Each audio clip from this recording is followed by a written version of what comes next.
আলহামদুলিল্লাহ, মহান আল্লাহ পাক রব্বুল আলামিনের দরবারে লাখো কোটি শুকরিয়া যে আল্লাহ পাক রব্বুল আলামিন পবিত্র রমজান মাসের তৃতীয় জুমায় আল্লাহর ঘর মসজিদে জুমার নামাজের উদ্দেশ্যে আসার এবং বসার তৌফিক দান করেছে। সেই বিশ্ব মালিক, বিশ্ব প্রতিপালকের দরবারে শুকরিয়া দান করি বলে আলহামদুলিল্লাহ।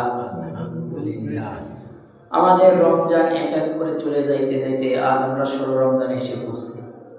তার মানে আমাদের রমজান শেষ দিকে চলে গিয়েছে। আর রমজান শেষ দিকে আসা মানে আমরা লাইলাতুল কদরের তালাশ করি। লাইলাতুল কদর এটি একটি দামি রাত। এটি এমন একটি দামি রাত যে কেউ যদি এই রাত্রে ইবাদত করে, বলা হয় তার মানে এই রাতে কেউ একটা ইবাদত করলো সে 1000 মাস ওই ইবাদত করার সওয়াব পাবে। 1000 মাস বললেও ভুল হবে, কারণ এখানে 1000 মাসের থেকে উত্তম, মানে 1000 মাস থেকে বেশি বলা হয়েছে, নির্দিষ্ট করে 1000 মাস বলা হয়নি। কত বেশি সেটা একমাত্র আল্লাহই জানে। কেউ কদরের রাতে 2 রাকাত নামাজ পড়ছে, সে ওই 2 রাকাত নামাজের সওয়াব 1000 মাসের থেকেও বেশি পাবে। 1000 মাস হলো 83 বছর 4 মাস, অথচ নামাজ পড়ছে একদিন। কেউ ওদিন 2 টাকা দান করছে, 10 টাকা দান করছে মসজিদে, তো ওই 10 টাকা দান করার সওয়াব পাবে 1000 মাস পড়লে যেরকম সওয়াব পাইতো দিয়া প্রত্যেকদিন দিয়া। ওই একদিন 10 টাকা দিছে কদরের দিন মসজিদে, সেটাকে 1000 মাস 10 টাকা দান করার সওয়াব পাবে। সুবহানাল্লাহ। আল্লাহর রাসূল সাল্লাল্লাহু আলাইহি ওয়াসাল্লাম সাহাবায়ে কেরামকে শবে কদরের বয়ান করতেছিলেন বা একটা হাদিস বলতেছিলেন, আল্লাহ রাসূল ঘটনা বলতেছিলেন। মানে এক এক উলামায়ে কেরাম এক এক রকম বলে। আল্লাহ রাসূল বনী ইসরাইলের ঘটনা, একজন মুজাহিদ এর ঘটনা বলতেছেন সাহাবায়ে কেরাম। বনী ইসরাইলের যুগে একজন মুজাহিদ ছিল যে তিনি রাত্রবেলা যুদ্ধ করত। 1000 মাস তিনি যুদ্ধ করেছে, কোনো বিরতি দেয় নাই, লাগাতার জিহাদের ময়দানে অংশগ্রহণ করেছে। আবার বলা হয়েছে দিনে রোজা রাখছে, রাত্রে জিহাদের ময়দানে অংশগ্রহণ করেছে। এরকম করে 1000 মাস অতিবাহিত করেছে। এটা সাহাবায়ে কেরামের কাছে আল্লাহ রাসূল বলছে। এখন তো জিহাদের কথা বললে বলে হুজুররা জঙ্গি, মুসলমান জঙ্গি। জিহাদ এটা এক দামি ইবাদত। তা সাহাবায়ে কেরাম তাদের তো আমলে, আমরা তো হিংসা করি, এরকম আমরা অহংকার করি, ওনার 20 টাকা আছে তাই আমার 10 টাকা থাকবে, আমার তো 20 টাকা হইতে হইবে। আমরা অহংকার করি দুনিয়া নিয়া, আমরা মারামারি করি দুনিয়া নিয়া। কিন্তু সাহাবায়ে কেরাম যে শুনছে আল্লাহ রাসূল বলছে যে এই বনী ইসরাইলের মুজাহিদ তিনি 1000 মাস মানে হলো 83 বছর 4 মাস, তো এত বছর শুধু ইবাদত করছে, রোজা রাখছে দিনে আর রাত্রে জিহাদ করছে। এখন সাহাবায়ে কেরাম একটু হয়ে গেল যে তাহলে তো আমরা পিছিয়ে পড়ব। আমাদের উম্মতে মুহাম্মাদের হায়াত তো 50 বছর, 60 বছর, 70 বছর সহজে পায় না কেউ। 90 বছর বাঁচে কিন্তু খুব কম, অধিকাংশ 50-60 এর ভিতরেই মারা যায়। তো সাহাবায়ে কেরাম বলল, ইয়া রাসূলুল্লাহ, ইয়া হাবিবাল্লাহ, তাহলে তো আমরা ওই মুজাহিদ থেকে পিছিয়ে যাব, আমাদের থেকে তো তার আমল ভারী হবে। আল্লাহ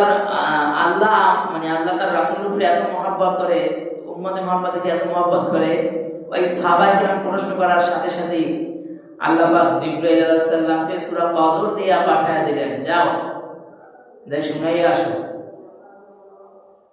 তো আল্লাহর রাসূল বসে রইছে, জিবরাইল আলাইহিস সালাম সূরা কদর নিয়ে আসছে। ইন্না আনজালনাহু ফি লাইলাতিল কদর, যে এর আগেও আল্লাহ রাসূল কিছু জানে না, এখন বলতেছে নিশ্চয়ই আমি এই রাতে কোরআনকে নাযিল করেছি। মানে কদরের রাতে কোরআন নাযিল করা হয়েছে, অবতীর্ণ করা হয়েছে।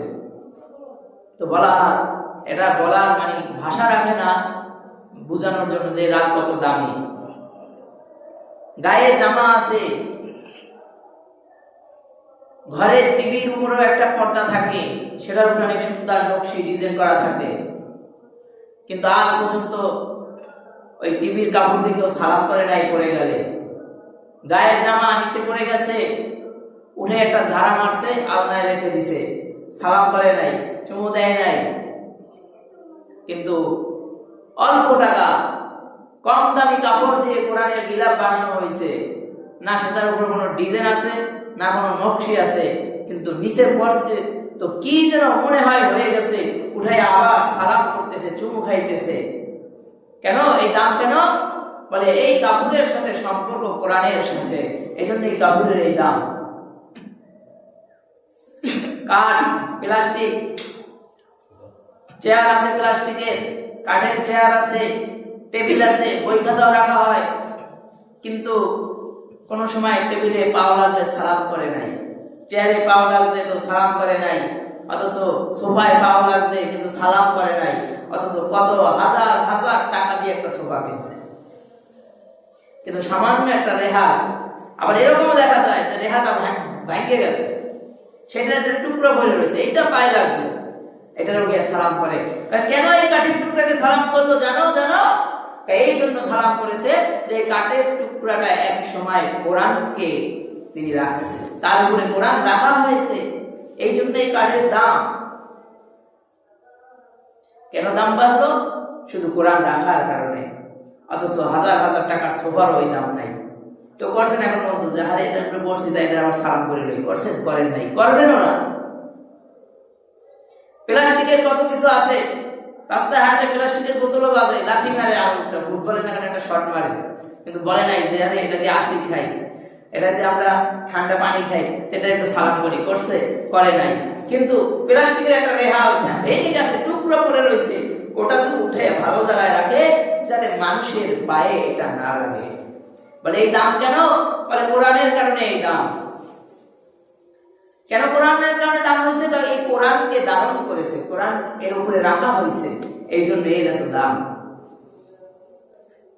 হাজার হাজার টাকা দামের গজের জামা গায়ে, কিন্তু ওটা পায়ে লাগলে সালাম করে নাই। 40 টাকা 30 টাকা গজের কাপড় দিয়া গিলাফ বানানো কাপড়টাকেও চুমা খায়। কেন? কোরআনের দাম এটা। আল্লাহ বলে এই রাতে কোরআন নাজিল করেছি। আর কোরআনের এতটাই দাম বলা হয়, আসমান আর জমিনের মাঝখানে যা কিছু আছে, আসমান আর জমিন সহ সব কিছুর এক পালায় রাখা হলো, কোরআনের একটা অক্ষরের ওজন সমান হবে না। কোরআনের এতটাই মূল্যায়ন। ওই যে সাহাবায়ে কেরাম আমলের জন্য আফসোস করে, আমরা আফসোস করি কি রে ওদি আগায় যাইতেছে, ওর বিল্ডিং টি 10 তলা হয়ে যাইতেছে, আমি এখন কিন্তু 1 তলা করতে, আমাদের টার্গেট থাকে এইদিকে। আর সাহাবায়ে কেরাম বলতেছে আল্লাহ রাসূল সে এরকম দিনে রোজা রাখছে, রাত্রে জিহাদ করছে, জিহাদের মতো ইবাদত করছে, জিহাদ এক দামি ইবাদত, এটা করলে দাম বেড়ে যায়। বলা হয় কেমন দাম বাড়ে? কেউ যদি জিহাদের ময়দানে শহীদ হয়, বলা হয় যেই কাপড়ে রক্ত মাখছে ওই কাপড় রাখা অবস্থায় ওকে কবর দিয়ে দাও, কাপড় খুলে না গায়ে থেকে, এত দামি ইবাদত। কিন্তু আজ মুসলমান এই কথা বললে বলে ও জঙ্গি হয়ে গেছে, ও উগ্র হয়ে গেছে, গালি দেয়। আচ্ছা এটার মূল্যায়ন কত, জিহাদ কি জিনিস, কি এটা কি, এটাই বুঝে না। তো বলা হয় এই কোরআনের দাম, এই জন্য আল্লাহ বলতেছে এই রাতে কোরআন নাজিল করেছি। তার মানে এই রাতে কোরআন নাজিল হয়েছে। যদি সামান্য 40 টাকা কাপড় দিয়ে গিলাফ বানালে কোরআনের সাথে লাগার কারণে দাম বেড়ে যায়, তাহলে যে রাতে কোরআন নাজিল হয়েছে ও রাতে বুঝি দাম বাড়ে নাই? অবশ্যই বাড়ছে। যে রাতে কোরআন নাজিল হয়েছে ও রাতে দাম বাড়ছে। দামি মানুষের উপরে কোরআন নাজিল করা হয়েছে, যার উপরে কোরআন নাজিল করা হয়েছে তিনিও সবচেয়ে দামি মানুষ, মুহাম্মদুর রাসূলুল্লাহ সাল্লাল্লাহু আলাইহি ওয়াসাল্লাম। কোরআন আমরা তো হালকা মনে করি, কিন্তু এটা হালকা না। বলা হয় আল্লাহর রাসূলের কাছে যখনই ওহী আসতো আল্লাহর রাসূল ঘেমে যাইতো, গায়ে জ্বর এসে যাইতো। এরপরে আয়াত আবার বলে আল্লাহ প্রশ্ন করে আমা আদরাকা মা লাইলাতুল কদর, কদর কি জিনিস জানেন? কদর কি জানেন? আল্লাহ রাসূল বলতে আবার কোরআনে আবার নীতি উত্তর দিয়ে দেয়, লাইলাতুল কদরি খায়রুম মিন আলফি শাহর, কদর এমন রাত যে রাত হাজার মাসের চেয়েও উত্তম। তার মানে ওই যে মুজাহিদের ঘটনা রাসূল সাহাবাদেরকে শুনাইছে, সে মুজাহিদ তো হাজার মাস, শুধু হাজার মাস ইবাদত করেছে, দিনে রোজা রাখছে আর রাতে জিহাদ করেছে, এটা হাজার মাস। আর কোরআন বলতেছে লাইলাতুল কদরি খায়রুম মিন আলফি শাহর, কেউ যদি একটি কদর পাইল আর এই কদরে সে ইবাদত করলো তাহলে হাজার মাসের চেয়েও উত্তম। তার মানে হাজার মাস না, উম্মতে মুহাম্মাদের জন্য একটা রাত ইবাদত করবে তো হাজার মাসের চেয়েও বেশি, কত বেশি সেটা একমাত্র আল্লাহই জানে। কিন্তু এবার বলা হয় তাহলে কেন এই রাতে গোপন রাখা হয়েছে? গোপন রাখা হয়েছে এটাই আমরা তালাশ করি না, বুঝি না। যদি বলা হইতো যে অমুক দিন নির্দিষ্ট থাকতো যে এটা অমুক রাত, তাহলে ওই রাতে যে মুসলমান ইবাদত করতো না, অলসতা করতো, তাহলে তার শাস্তিও সেরকম কঠোর হইতো। কিন্তু না জেনে ছোটার কারণে আল্লাহ তাআলা মাফ করে দিলেন। আবার বলা হয় আল্লাহ রাসূল সাল্লাল্লাহু আলাইহি ওয়াসাল্লামকে জানিয়ে দেওয়া হয়েছে, নির্দিষ্ট তারিখ জানিয়ে দেওয়া হয়েছে যে এটা কদরের রাত। সরকারি দো আলম নবী মুহাম্মদুর রাসূলুল্লাহ সাল্লাল্লাহু আলাইহি ওয়াসাল্লাম সাহাবাদেরকে বলবে, এই যে এই রাত্র কিন্তু কদরের রাত, তোমরা এই রাতে কদর পালন করবে, এটা বলবে। বের হইছে, বাসা থেকে বের হইছে মসজিদে প্রবেশের আগে, পথের মধ্যে দুই মুসলমানের ঝগড়া লাগছে। এখন তার মুসলমানের ঝগড়া লাগে না মনে হয়, পথের মধ্যে দুইজন মুসলমানের ঝগড়া লাগছে। আল্লাহর রাসূল এটা মীমাংসা করতে দিয়ে গেলেন, মীমাংসা করতে গিয়ে আল্লাহর রাসূল এটা ভুলে গেছে, বলা হয় আল্লাহ ভুলাই গেছে। তো মুসলমানের কদরের রাত যে জানতো সেটাও আসলো না, কিসের কারণে? মুসলমানের ঝগড়ার কারণে। ওই যে আল্লাহর রাসূল মীমাংসা করতে গেছে। তো বলা হয় কদর কেমন হবে? কদরের দিন বৃষ্টি হতে পারে। কেমন বৃষ্টি? তুফান বৃষ্টি না, সামান্য আকারে বৃষ্টি হতে পারে। কোন কোন সাহাবায়ে কেরাম বলে কদরের রাতের পরে ফজরের সময় আমি আল্লাহর রাসূলের কপালে কাদা মাটি চিহ্ন দেখেছি। কেন? আল্লাহর রাসূল এদিন ইবাদত করেছে। আমরা তো নির্দিষ্ট করে নিই যে 27 রাত্রি কদরের রাত না, 21 রাতও কদর হতে পারে। তবে আমাদের জন্য নির্দিষ্ট, এক প্রকার নির্দিষ্ট। কেন নির্দিষ্ট?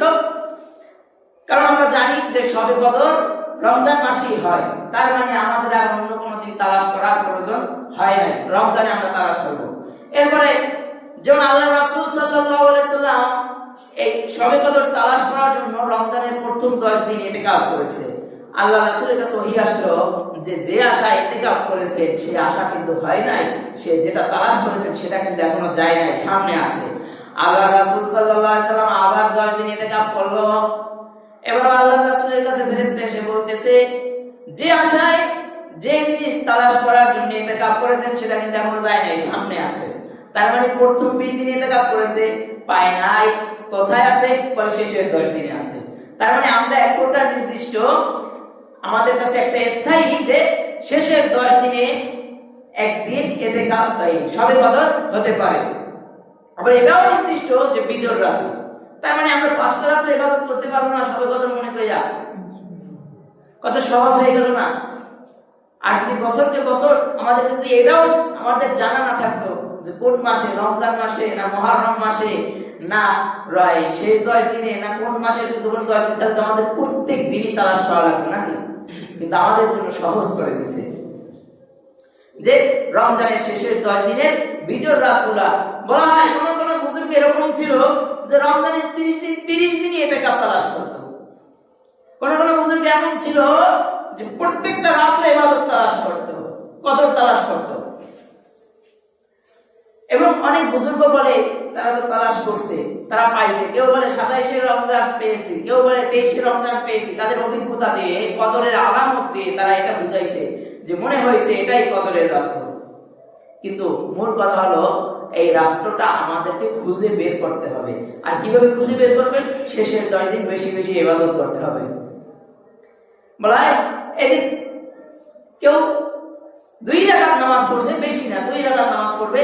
এই 2 রাকাত নামাজ পড়ার মানে আপনি যদি 1000 বছর হায়াত পাইতেন, মানে 1083 বছর 4 মাস হায়াত পাইতেন, তাহলে প্রত্যেকদিন 2 রাকাত নামাজ পড়লে যে সওয়াব হইতো, 83 বছর 4 মাস তোর যদি হায়াত থাকে, বলেন তো একের লাগাতার প্রত্যেকদিন কেউ এই 2 রাকাত নামাজ পড়বে? অবশ্যই মিস যাবে, বাদ যাবে, এই চিন্তা ওই চিন্তা, এই ঝামেলা ওই ঝামেলা, বিভিন্ন কারণে বাদ যাবে। অথচ একটা রাত্র 2 রাকাত নামাজ পড়বে তো 1000 মাসের চেয়েও বেশি পাইতে থাকবে। কত বেশি সেটা আল্লাহ জানেন। আর এই সবে কদরকে তালাশ করতে এই জন্যই বলা হয় ইতিকাফের আমল আছে। তো সবে কদর মূলত আমরা যেটুকু আমার অল্প আলোচনায় আমি বুঝাইছি যে সবে কদর কোনো নির্দিষ্ট নয়, তবে হ্যাঁ শেষের 10 দিনের যে কোনো দিন সবে কদর হতে পারে। আবার যদি 10 দিন ইবাদত, আবার বলা হয় শেষের 10 দিন নয়, বেজর রাতগুলো 21 রাত, 23 রাত, 25 রাত, 29 রাত, 27 রাত, এগুলা সবে কদরের রাত্র হতে পারে। তো মূলত কথা হলো এই সবে কদর তালাশ করার উদ্দেশ্য থাকতে হবে, ইবাদত করতে হবে। এখন ইবাদত করার জন্য সবে কদরের মতো ইবাদত পাওয়ার জন্যই মূলত মুসলমান ইতিকাফ করবে। শেষের 10 দিনে আমরা ইতিকাফ করি না।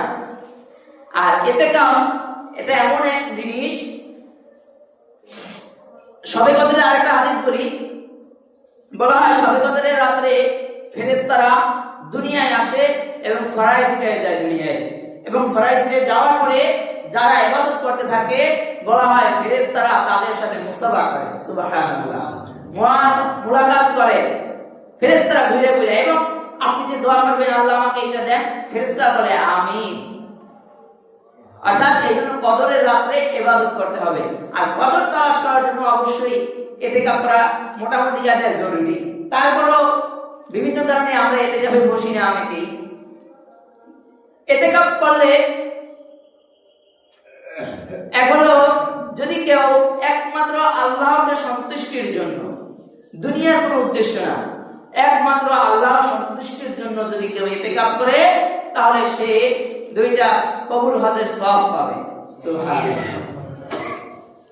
এরকম অগণিত সওয়াব তাদেরকে দেওয়া হবে। তো ইতিকাফের সময় হলো 20 রমজান ইফতারের আগে, মানে মাগরিবের আজানের আগে মসজিদে প্রবেশ করতে হবে। ইতিকাফে যারা বসবে এলাকায়, যদি এই মসজিদের এরিয়া থেকে একজনকে না একজনকে বসতেই হবে। যদি কেউ না বসে তাহলে সুন্নাত তরক করা গুনাহ হবে সকলে। আর যদি একজন বসে যায় তাহলে সকলে মাপ পাবে। এবার বিষয় হলো সকলে মাপ পাওয়ার জন্য সবাই মিলে একজনকে যাই ধরে, এবারে তোর সংসার আমি দেখবো না, তোর যা লাগবে সব আমরা দেখবো না, তুই এবারে ইতিকাফে বস। ওই ইতিকাফ আদায় হবে না। ইতিকাফে বসতে হবে একদম নিজের থেকে বসতে হবে। হ্যাঁ, যে যিনি ইতিকাফে বসবে, যদি এরকম হয় যারা ইতিকাফে বসে নাই, এদের চিন্তা থাকবে যে ও বসছে, ওর কারণে আমরা কি হয়েছি, মাপ পেয়ে গেছি। আমরা বসলে আমরা এখন এখানে আটকা থাকতাম, হয়তো আমি আমার বাড়ির কাজ দেখতে পারতাম না, আমি আমার সব দেখতে পারতেছি, ওর বসছে তো আমি তাকে একটু খানা এনে দিলাম, সমস্যা নেই, তাকে একটু ইফতার করালাম, সমস্যা নেই। বরং স্যার কত লাভ জানেন, সে ইতিকাফে বসছে। বলা হয় ইতিকাফে বসা মানে আল্লাহর সাথে আলাদা সম্পর্ক হওয়া। ইতিকাফ এমন এক জিনিস, বলা হয় আপনি দুনিয়ায় থাকবেন, সে ইতিকাফে বসছে, সে একবারও জিকির করে নাই, সে একবারও কোরআন তেলাওয়াত করে নাই, সে একবারও নফল নামাজ পড়ে নাই, শুধু চুপচাপ বসে থাকে, ইতিকাফের নিয়ম পায় না। আর আপনি বাহিরে বসে হাঁটতেছেন আর বলতেছেন সুবহানাল্লাহ, আলহামদুলিল্লাহ, বাসায় বসে কোরআন তেলাওয়াত করতেছেন, আপনি করতেছেন। আবার আপনি বাসায় বসে রাতে নফল তাহাজ্জুদ করতেছেন, উনি ইতিকাফে বসে কোনো ইবাদত করতেছেন না, কিন্তু ওই যে সব যারা আপনারা করতেছেন সকল সব এই ইতিকাফ যিনি বসতে তিনি পাইতেছে। সুবহানাল্লাহ। তাহলে বসতে লস নাই, লাভ আছে। এখন এখানে বসতে এমনি ইবাদত করতে মনে চাইনি, তবে আমরা যারা ইতিকাফ করি এক হলো ইতিকাফে আসতে হবে 20 রমজান, মানে 20 রমজান যেদিন মানে মাগরিবের আজানের আগে, 20 রমজান মানে 21 রাতে মাগরিবের আজানের আগে প্রবেশ করতে হবে। আসবাবপত্র জিনিসপাতি নিয়ে কি করতে হবে, মাগরিবের আজানের আগে মসজিদে প্রবেশ করতে হবে। এবং কোনো চুক্তিবদ্ধ হওয়া যাবে না যে আমার ফ্যামিলি দেখবে, আমার গরু দেখবে, ছাগল দেখবে, আমার পরিবার দেখবে, বিভিন্ন চুক্তিপত্র নিয়ে তারপরে ইতিকাফে বসবে, ওই ইতিকাফ আদায় হবে না। বরঞ্চ নিজের ইখলাস এবং একমাত্র আল্লাহর সন্তুষ্টির জন্যই ইতিকাফে বসতে হবে। এবার আমরা ইতিকাফে বসি, মাশাআল্লাহ, আমাদের দেশে বসার পরে যে সমস্যাটা হয়, ইতিকাফ মানে হলো এখানে বসা, মানে এই 10 দিন একমাত্র তার সময় আল্লাহর জন্য। এটা হলো সুন্নাতে মুআক্কাদা ইতিকাফ। আর ইতিকাফ আছে ওয়াজিব ইতিকাফ, যেটা বলা হয় যে আল্লাহ আমার যদি আপনি এই জিনিসটা পূরণ করে দেন তাহলে আমি ইতিকাফ করব, 2 দিন করব, 3 দিন, মানে আপনি যেটা মান্যত করেছেন ওইটা হলো ওয়াজিব ইতিকাফ, ওটা আপনার করতে হবে। আর এই সুন্নাতে মুআক্কাদা ইতিকাফ আর ওয়াজিব ইতিকাফ করার জন্য রোজা রাখা শর্ত, রোজা রাখতে হবে এবং সাবালক হতে হবে, বালিগ হতে হবে।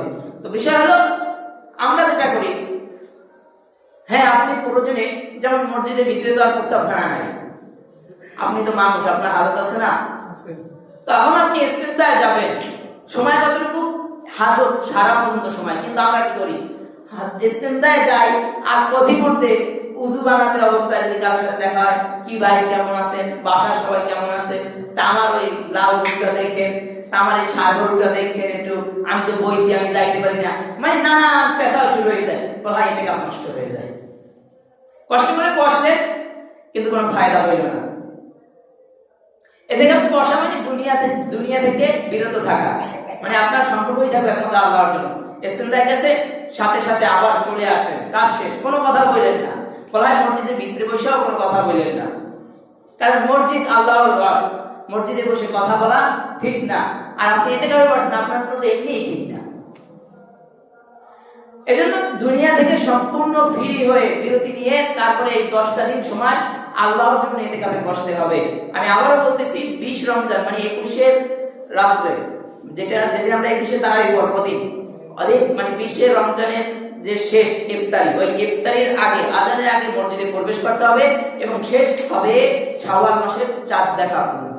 অনেক সময় আমরা মনে করি 29 রোজাই রইবে, এরপরে মানে মাগরিবের পরে বের হয়ে যায়, চাঁদ না দেখে আগে বের হয়ে গেছে, তো ওই যে ওই রকম বের হয়েছে, ওতে ইতিকাফ নষ্ট হয়ে যায়। কারণ আগে আপনি শিওর হবেন যে আসলে চাঁদ উঠছে কিনা, আসলে ঈদের খবর ছড়াইছে কিনা, তারপরে আপনি বের হন। এতদিন রয়েছে, এখন 10টা মিনিট অপেক্ষা করতে পারলেন না। এবং গোসলের হালত হয়েছে, গোসল করে অযথা সময় নষ্ট করবেন না। আমি তো এক হযরতকে, বরিশালই আছে একজন হুজুর, নাম বলা যাবে না যেহেতু জীবিত আছে, অনেকে চিনেন ওই যেটা, তাকে আমি ইতিকাফ করতে দেখেছি। এই 10 দিন এতটা মানে এতটা ভয়ের সহিত ইতিকাফ করছে যে গোসলই করে নাই, 10 দিন গোসলই করে নাই। কেননা যদি গোসলে গিয়ে তার সময় নষ্ট হয়, এই খেলে তিনি গোসলই করে নাই। তার মানে এই না যে আমার ফরজ গোসল হয়েছে, ফরজ গোসল করে নাই, সেটা না।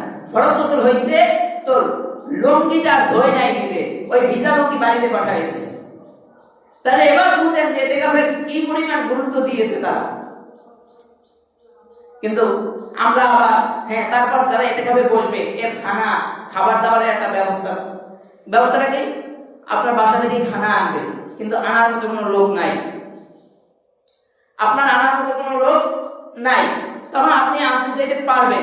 ওলামায়ে কেরাম এই ব্যাপারে এই মতামত দিয়েছে যে আনতে যেতে পারবেন।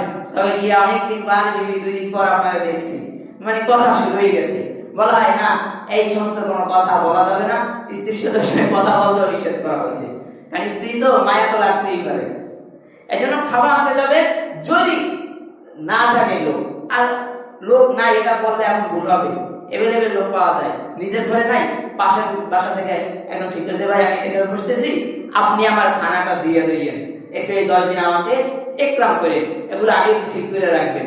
কিন্তু এলাকার ভিতর থেকে, মহল্লার ভিতর থেকে একজনকে ইতিকাফে, একজনকে না একজনকে বসতেই হবে। ইতিকাফ করার অনেক মূল্য। এক হাদিসে আছে যে হযরত ইব্রাহিম আলাইহিস সালাম ও ইসমাঈল আলাইহিস সালামকে আল্লাহ তাআলা আদেশ করতে যে আমার গৃহকে যে তাওয়াক্কালী, মানে ওই যে মসজিদে কাবা, ওইটাকে আপনারা পরিষ্কার করুন, দুজন নবী তাদেরকে বলে এটা পরিষ্কার করুন, ইতিকাফে বসবে মানুষ তাদের জন্য। এরপরে নবী সহধর্মিণী সাইয়্যিদা আয়েশা রাদিয়াল্লাহু থেকে বর্ণিত, নবীজি সাল্লাল্লাহু আলাইহি ওয়াসাল্লাম রমজানের শেষ দশকে ইতিকাফ করতেন। তার অফাত পর্যন্ত এই নিয়ম ছিল, তার মানে আমার নবী প্রত্যেক বছর ইতিকাফ করেছেন এবং সাহাবাদেরকেও নিয়ে বসতেন। ইতিকাফকারী ব্যক্তি জাহান্নাম থেকে নিষ্কৃতি লাভ করে, এতে কোনো সন্দেহ নাই বললেও চলে।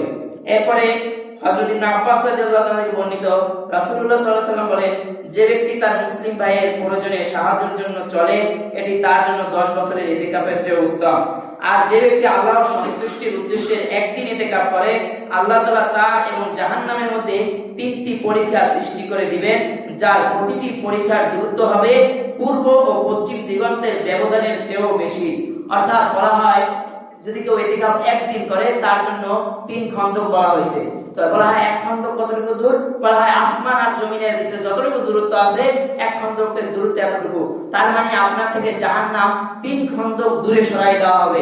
এবার হিসাব করে আসমান আর জমিন দুনিয়া থেকে মানে আসমান আর জমিন কতটুকু দূরত্ব আছে, এরকম 3টা আসমান জমিনের দূরত্ব আপনার থেকে জাহান্নামকে সরাই দেওয়া হবে একদিন ইতিকাফ করলে। তো 10 দিন ইতিকাফে এই পরিমাণ কতটুকু দূরে যাবে এটা হিসাব করে বাইর করেন। এরপরে বলা হয় ইবনে আব্বাস রাদিয়াল্লাহু তাআলা বর্ণিত রাসূলুল্লাহ সাল্লাল্লাহু আলাইহি ওয়াসাল্লাম বলে ইতিকাফকারী সম্পর্কে বলেন সে নিজেকে গুনাহ থেকে বিরত রাখে এবং নেককারদের সকল নেকি তার জন্য লেখা হয়। ওই যে বললাম বাইরে বসে নেক কাজ করছে কিন্তু এর ভিতরে বসে সকল নেক কাজের সওয়াব পাইতেছে। এই হাদিসের আলোকে আমরা ইতিকাফকারীর দুটি ফজিলত লক্ষ্য করি, এক গুনাহ থেকে বাঁচা, দুই নেককারদের সকল নেকি তার আমলনামায় সহজেই পেয়ে যায়। এবং দুটি হজ দুটি এরপরে আরেকটা হাদিস আছে আলী ইবনে হুসাইন রাহমাতুল্লাহ তার পিতা হতে বর্ণনা করেন যে নবী সাল্লাল্লাহু আলাইহি ওয়াসাল্লাম বলেছেন যে ব্যক্তি রমজানে 10 দিন ইতিকাফ করবে সে 2টি হজ ও 2টি উমরার সওয়াব লাভ করবে। যদিও মুহাদ্দিসগণ এই হাদিসকে একটু দুর্বল বলেছেন, তবে অন্যান্য হাদিস দ্বারা এর সমর্থন পাওয়া যায়। উপরোক্ত হাদিসের মাধ্যমে আমরা ইতিকাফের ফজিলত ও গুরুত্ব স্পষ্টভাবে জানতে পেরেছি। এরপরে ইতিকাফ 3 প্রকার, মানতের ওয়াজিব ইতিকাফ যা বলা ও শুরু করার মাধ্যমে অবধারিত হয়ে যায়। রমজানের শেষ দশকে সুন্নাতে মুআক্কাদা কিফায়া ইতিকাফ, নফল ইতিকাফ সারা বছরের যে কোনো সময়। ওয়াজিব ইতিকাফ কাকে বলে? ইতিকাফের মান্যত করা বা ইতিকাফ শুরু করে দেওয়া কিংবা কোনো কিছুর সাথে শর্ত যুক্ত করে ইতিকাফের নিয়ত করাকে ওয়াজিব ইতিকাফ বলে। ইতিকাফের আমলটি মূলত সুন্নাত আর তা ওয়াজিব হয় 2 কারণে। মানতের দরুন ওয়াজিব ইতিকাফ, যেমন কেউ বলল আমি আল্লাহর জন্য 1 দিন বা 1 মাস ইতিকাফ করাকে অবশ্য করে নিলাম, অথবা কোনো শর্ত যুক্ত করে বলল আল্লাহ তাআলা যদি আমাকে সুস্থ করে দেন বা যদি অমুক ফিরে আসে বা অমুক মানে বিভিন্ন কিছু শর্ত পূরণ হয় তাহলে আমি আল্লাহর জন্য ইতিকাফ করব, এই কারণে ওয়াজিব হয়। আরেকটা হলো দ্বিতীয় যে কারণে ইতিকাফ ওয়াজিব হয় তা হলো ইতিকাফ শুরু করার মাধ্যমে, কেননা নফল নামাজ রোজা ইতিকাফ ইত্যাদি শুরু করার মাধ্যমে ওয়াজিব হয়ে যায়। যদি কোনো কারণে নফল নামাজ রোজা ইতিকাফ ভেঙে যায় তাহলে তার কাজা করা ওয়াজিব।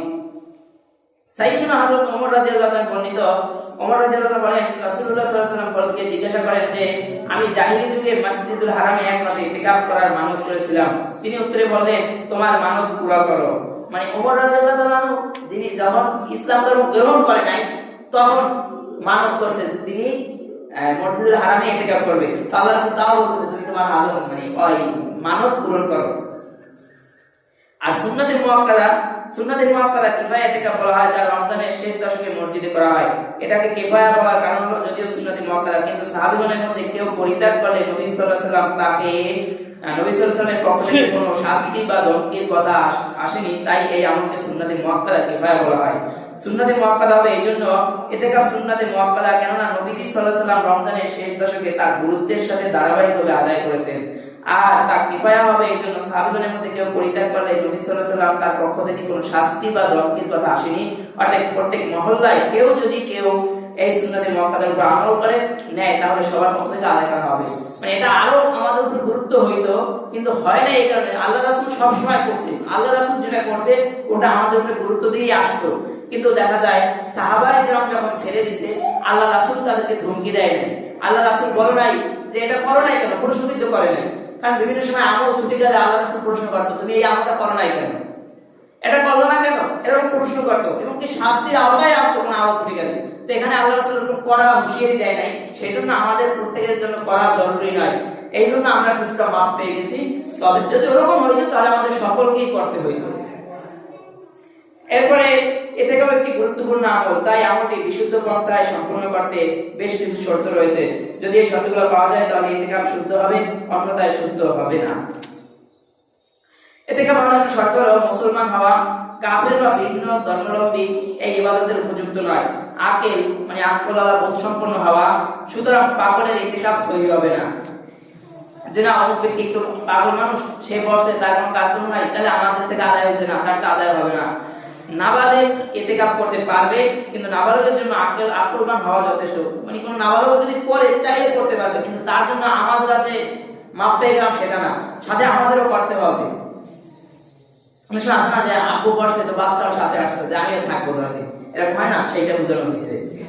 অর্থাৎ যদি এমন নাবালক হয় যে, এবং নাবালকের ভিতরে আবার একটা মানে প্রকার আছে যে একটা হলো ছোট নাবালক, ওই যে দৌড়দৌড়ি করতে আছে, আর আরেকটা নাবালক হলো ওর চেয়ে একটু বড়, যেটাকে কিশোর বলা হয়, আমরা যেটাকে কিশোর বলি। এরকম বোধ সম্পন্ন যদি হয় যে ভালো মন্দ বুঝে মোটামুটি যুবকের কাছাকাছি বয়স বা যুবক হয়েছে নতুন, এদের দ্বারা আদায় হয়ে যাবে। এবং মহিলারাও ইতিকাফ করতে পারবে, তবে মহিলাদের জন্য নির্দিষ্ট ঘরের যে নামাজের জায়গা সেখানে ইতিকাফ করতে হবে। তবে যদি কোনো মহিলা ঘরে ইতিকাফে বসে তো সেও ওই ঘরের কাজকর্ম আর করতে পারবে না, কারণ সে ইতিকাফে বসে। তো অর্থাৎ ব্যাকআপ প্রয়োজন রাখতে হবে যে এই ঘরের কাজবাজ একজনে করবে, সে ইতিকাফ করবে। তবে শর্ত হলো হায়েজ নিফাস অবস্থায়, মানে মহিলাদের যে মাসিক হয় এই অবস্থায় ইতিকাফ হবে না। এবং রোজা রাখা মানে ওয়াজিব এবং সুন্নাতে মুআক্কাদা, এই যে রমজানের শেষ 10 দিন এবং যেটা মান্যত করছেন, এই দুইটার জন্য শর্ত হলো রোজা রাখতে হবে।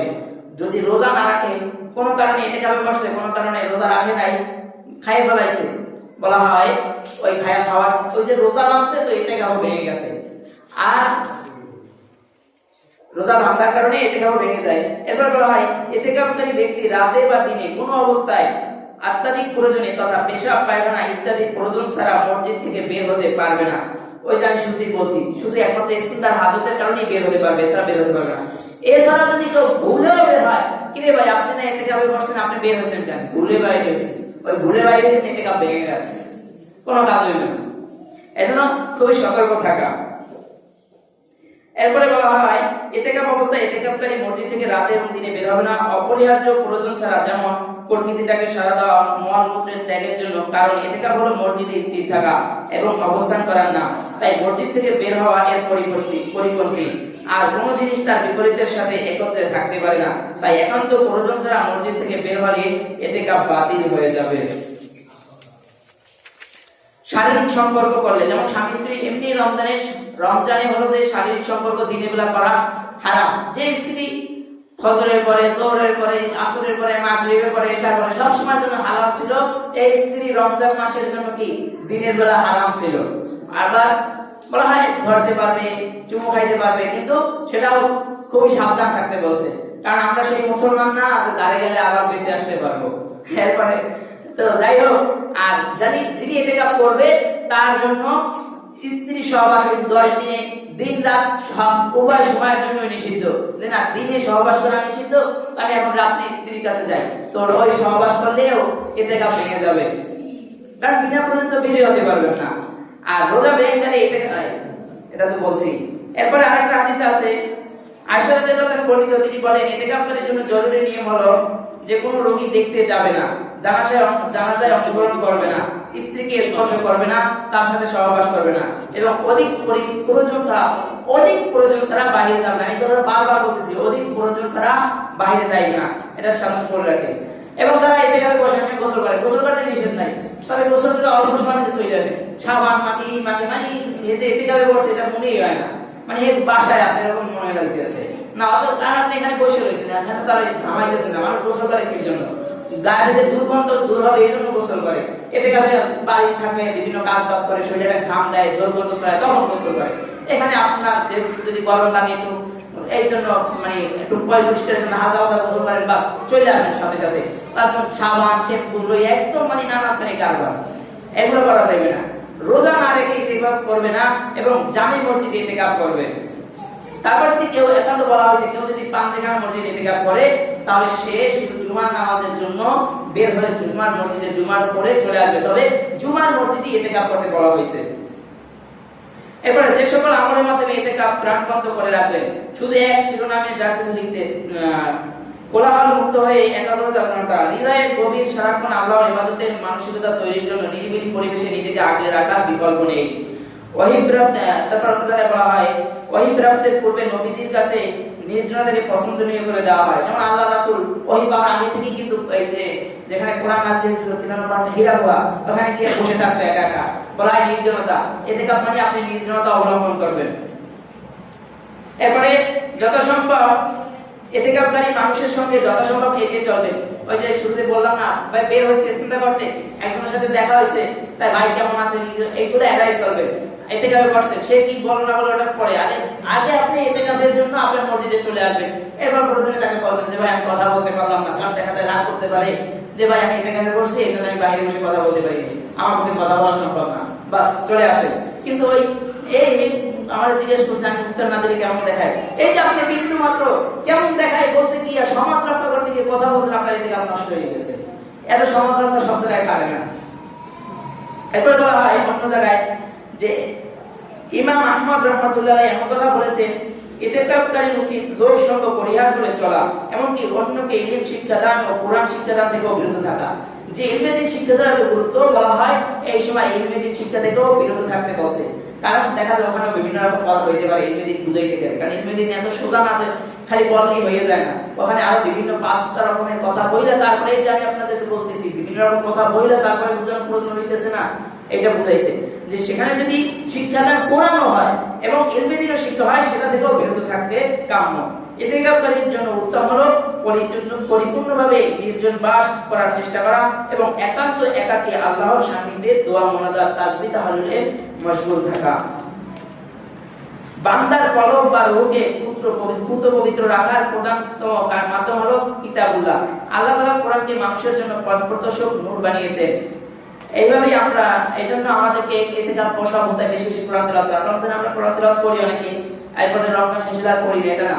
আর ইতিকাফে বসলে ওই সময় দেখা যায় কোরআন তেলাওয়াত করবেন, জিকির আজকার করবেন, যাতে ইতিকাফ নষ্ট না হয় সেগুলো খেয়াল রাখবেন। অনেক কিছু লেখা আছে, যতটুকু বলা হয়েছে আল্লাহ তাআলা আমাদেরকে আমল করার তৌফিক দান করুন।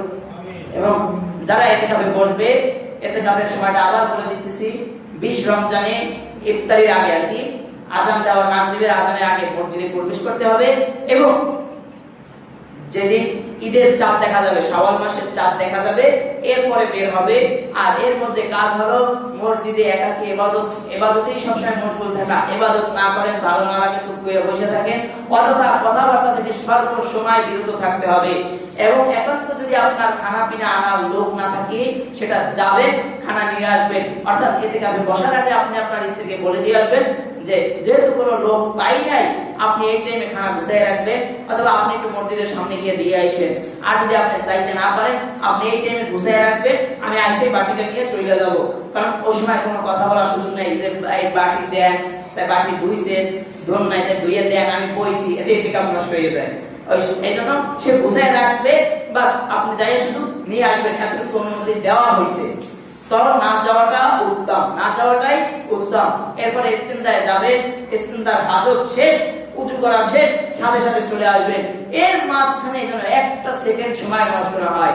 কারণ কি, ইস্তিনজা করছেন, এরপরে আবার দাঁড়াই একটু দেখতেছে, ওই খেতে গরু বাঁধতাম, তাই গরুটা আছে ওই জায়গায়, না কেউ নেছে, ওই জায়গায় ছাগল বাঁধতাম, ছাগল আছে, না কেউ নেছে, পাহারা দেয় না। এতে মানে আপনার দুনিয়া সম্পূর্ণ দুনিয়া বিমুখ হয়ে আপনাকে আখিরাতমুখী হয়ে তারপরে আল্লাহর সন্তুষ্টির জন্য বসতে হবে।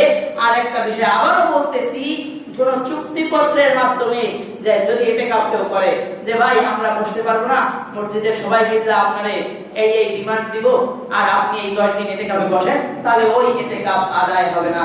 আর মহল্লার ভিতর থেকে যদি কেউ ইতিকাফ আদায় না করে, তাহলে সুন্নাত তরক করার গুনাহ সকলের আমলনামায় যাবে। এই জন্য কাউকে না কাউকে, একজনকে হলেও ইতিকাফে বসতে হবে। একজন যদি ইতিকাফে বসে, সকলে গুনাহমুক্ত হতে পারবে।